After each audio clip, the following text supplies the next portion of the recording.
Everybody feeling all right.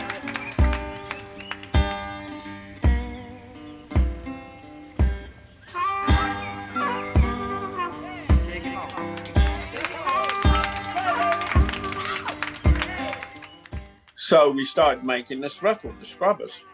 All sorts of people would come and go. It was a crazy time, believe me. Anyway, we finally mixed an album, the two sides of an album, which of course are not very long because it was vinyl days and you only got 18 to 20 minutes a side if you were lucky.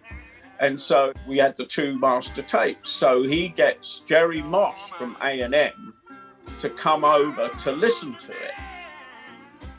He turns up with his 3 or 4 entourage into the Steve studio, and he blasted the two sides of this album at him. And at the end of it, he's got his cigar. He stands up and he says, "Okay, Steve, you need to be in Olympic Studios next Monday to finish off the album that Andrew Oldham is producing of Humble Pie," and left. Steve was, high as a kite. He came down like he'd fallen off a cliff and went into this rage of tears and frustration.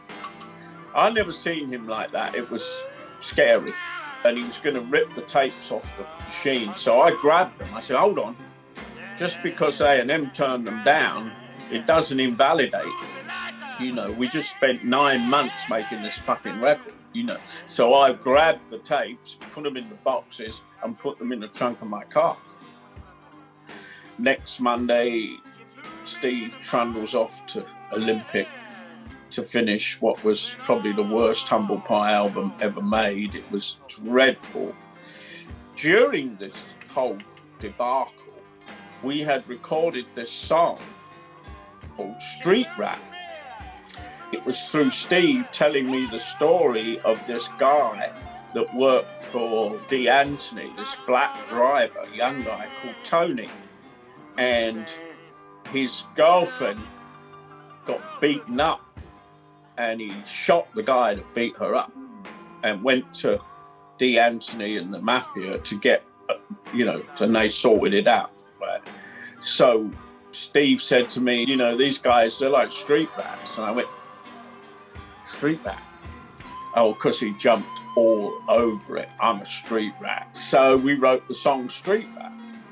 During the time between making the Scrubbers album and him having to go back into the studio and finish this dreadful Humble Pie album, the multi-track of that song disappeared.